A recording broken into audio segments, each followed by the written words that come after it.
मेरे वीडियो को लाइक करिए, सब्सक्राइब करिए और बेल आइकन दबाना ना भूलिए। Thank you.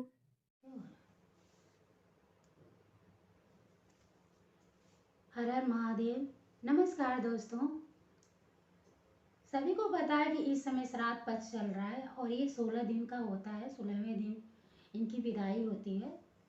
तो मान्यता है कि इस समय हमारे पूर्वज, हमारे घर के पितृ श्राद्ध पक्ष में धरती पे आते हैं और इस समय का किया हुआ दान तर्पण से हमारे पितृ मोक्ष और मुक्ति मिलती है। अगर आपके पितृ आपसे नाराज हैं तो उन्हें मनाना बड़ा मुश्किल होता है। हमारे कुंडली में भी पितृ दोष देखा जाता है। पितृ दोष से मुक्ति के लिए हमें श्राद्ध पक्ष में सारे नियमों का पालन करना चाहिए। अगर आप बहुत सारे नियमों का पालन नहीं कर सकते हैं तो आप भागवत गीता के 7वां अध्याय का नित्य पाठ करें। अगर आप रोज नहीं पढ़ सकते हैं तो आप सुबह सुन लिया करिए। इससे आपके पितरों की मोक्ष और मुक्ति मिलेगी। मैं 7वां अध्याय भागवत गीता का पढ़ रही हूँ। इसमें लिखा भी है, आप इसको देख करके पढ़ भी सकते हैं, सुन भी सकते हैं। वैसे सभी के घर में भागवत गीता होता है, लेकिन अगर किसी के घर में नहीं है तो आप सुन सकते हैं और ज़्यादा से ज़्यादा लोगों की इस बात को बताएं, शेयर करें।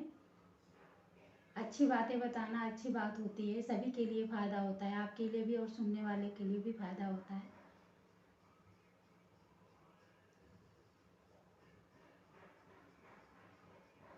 श्री भगवान बोले, हे पार्थ, अन्य प्रेम से मुझ में आसक्त चित्त तथा अन्य भाव से मेरे पारायण होकर योग में लगा हुआ तू जिस प्रकार से संपूर्ण विभूति बल ऐश्वर्यादि गुणों से युक्त सबके आत्मरूप मुझको संशय रहित जानेगा, उसको सुन।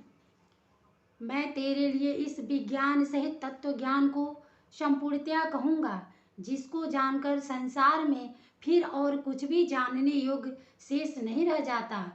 हजारों मनुष्यों में कोई एक मेरी प्राप्ति के लिए यत्न करता है और उन यत्न करने वाले योगियों में भी कोई एक मेरे पारायण होकर मुझको तत्व से अर्थात यथार्थ रूप से जानता है।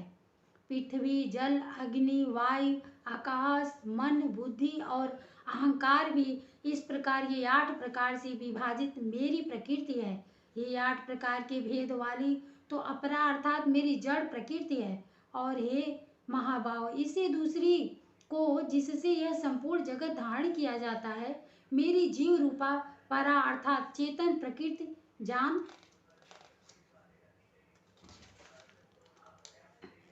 हे अर्जुन, तू ऐसा समझ कि संपूर्ण भूत इन दोनों प्रकृतियों से ही उत्पन्न होने वाले हैं और मैं संपूर्ण जगत का प्रभाव तथा प्रलय हूँ, अर्थात संपूर्ण जगत का मूल कारण हूँ। हे धनंजय, मुझसे भिन्न दूसरा कोई भी परम कारण नहीं है। यह संपूर्ण जगत सूत्र में सूत्र के मणियों के सदृश मुझ में गुथा हुआ है। हे अर्जुन, मैं जल में रस हूँ, चंद्रमा और सूर्य में प्रकाश हूँ, संपूर्ण वेदों में ओंकार हूँ, आकाश में शब्द और पुरुषों में पुरुषत्व हूँ। मैं पृथ्वी में पवित्र गंध और अग्नि में तेज हूँ तथा संपूर्ण भूतों में उनका जीवन हूँ और तपस्वियों में तप हूँ। हे अर्जुन, तू संपूर्ण भूतों का सनातन बीज मुझको ही जान। मैं बुद्धिमानों की बुद्धि और तेजस्वियों का तेज हूँ।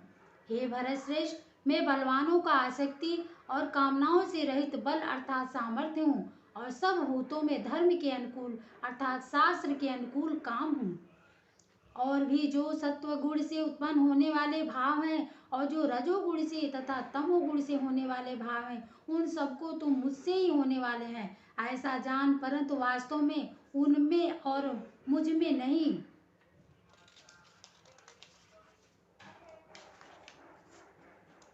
गुणों के कार्य रूप सात्विक, राजस और तामस, इन तीनों प्रकार के भावों से यह सारा संसार प्राणी समुदाय मोहित हो रहा है। इसलिए इन तीनों गुणों से परे मुझ अविनाशी को नहीं जानता, क्योंकि यह अलौकिक अर्थात अति अद्भुत त्रिगुणमयी मेरी माया बड़ी दुस्तर है।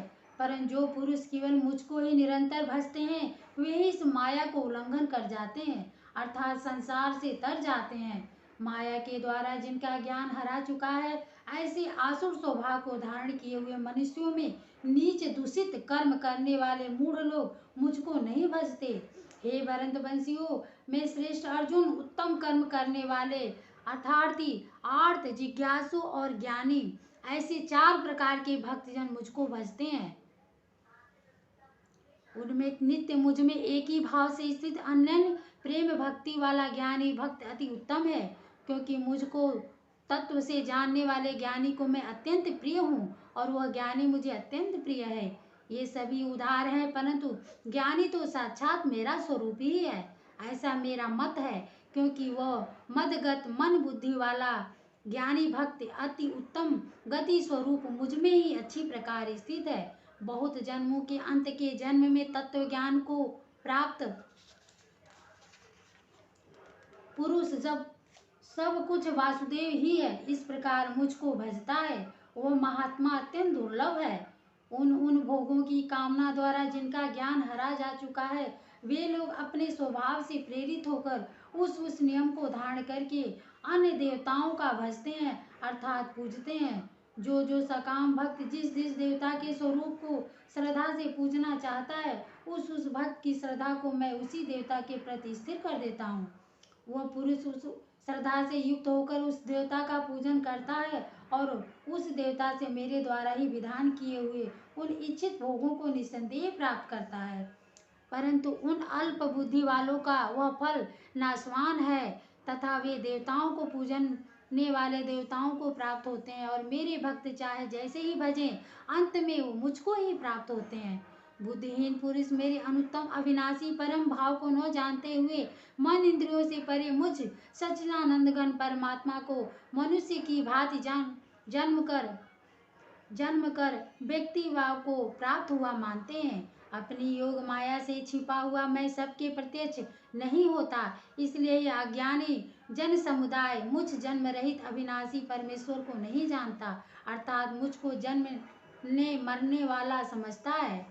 हे अर्जुन, पूर्व में व्यतीत हुए और वर्तमान में स्थित तथा आगे होने वाले सब भूतों को मैं जानता हूँ, परंतु मुझको कोई भी श्रद्धा भक्ति रहित पुरुष नहीं जानता।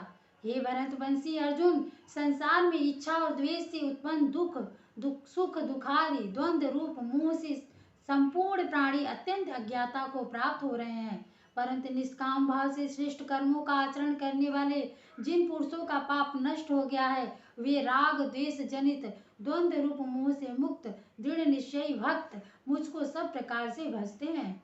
जो मेरे शरण होकर जरा और मरण से छूटने के लिए यत्न करते हैं, वे पुरुष उस ब्रह्मा को, संपूर्ण अध्यात्म को, संपूर्ण कर्म को जानते हैं। जो पुरुष अधिभूत और अधिदेव के सहित तथा अधियज्ञ के सहित सबका आत्मरूप मुझे अंत काल में भी जानते हैं, वे युक्त चित्त वाले पुरुष मुझे जानते हैं, अर्थात प्राप्त हो जाते हैं।